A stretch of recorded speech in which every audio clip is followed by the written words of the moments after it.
Let's be honest. I do not want to film this video at all. I have some food in front of me that I want to enjoy. I don't know who this is for. If this was for me 2 years ago, I would have needed it. So I guess that's why I'm making it. But today we're going to talk about food.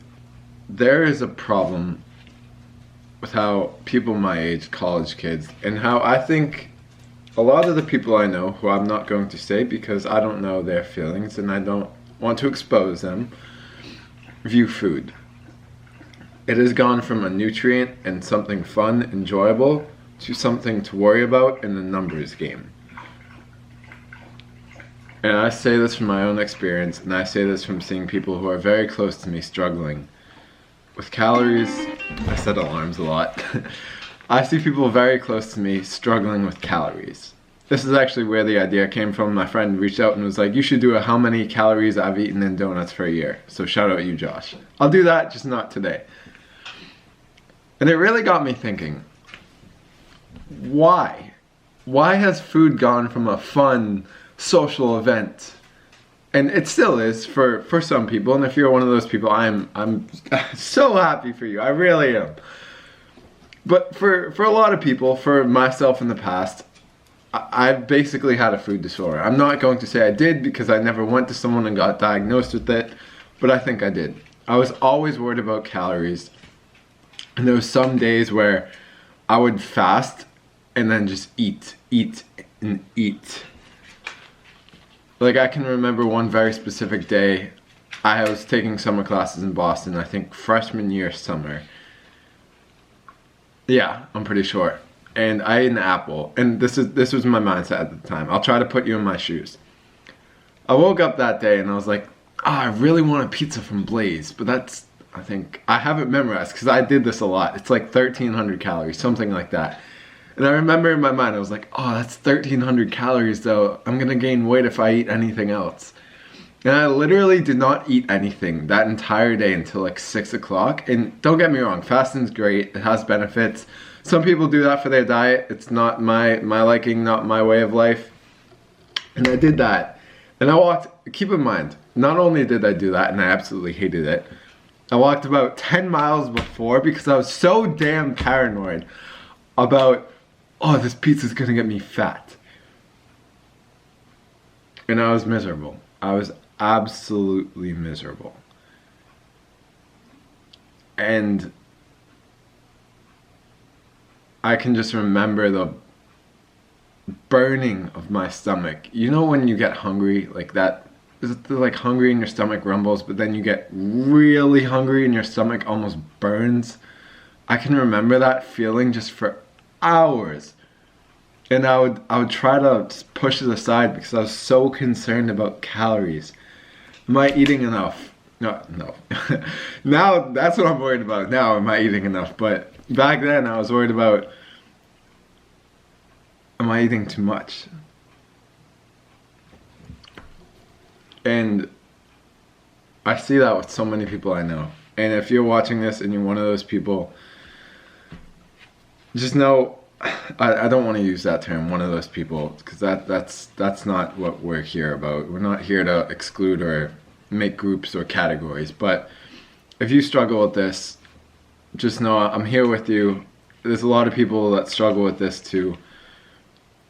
If there's one piece of advice I have for you, it's that you're not going to gain weight from eating an extra slice of pizza or an extra cookie. I would not advise either of those two because we're currently vegan. So vegan because I eat donuts occasionally.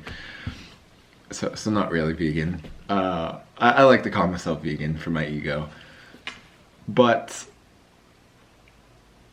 I just want you to know you're not going to gain weight from eating that extra pizza. What you're actually going to gain weight from is the stress that you think, that the stress that you give yourself from thinking about the extra pizza. Stress makes you gain weight. And not now it's going to make you stressed because you're stressed about stressing.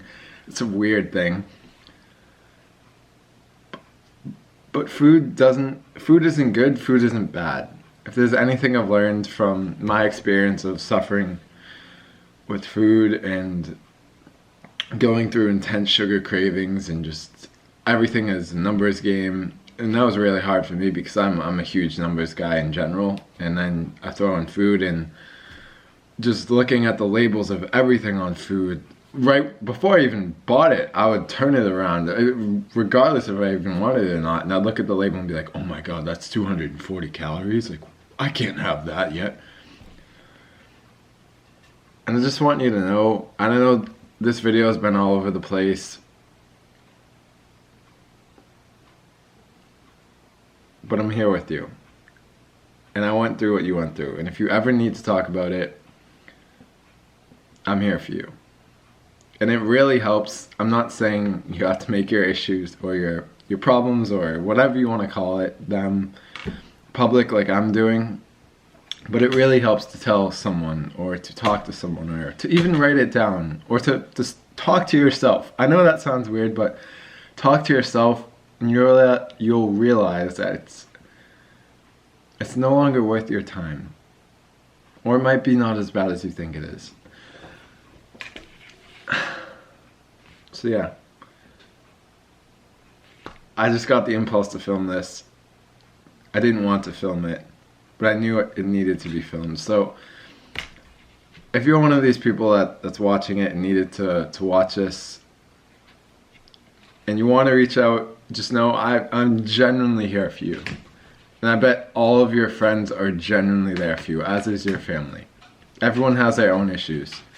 The problem we have is that we think our issues are unique to us and we hide behind them. Or we try to hide them. We don't hide behind them, we try to hide them. So yeah, I hope you got something out of this by me sharing an issue I had in my past.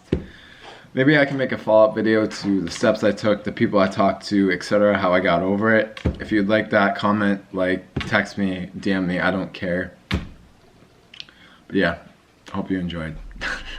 Maybe not enjoyed, maybe you learned something. I don't know. Peace out, guys. I love you. I will be the last to fall.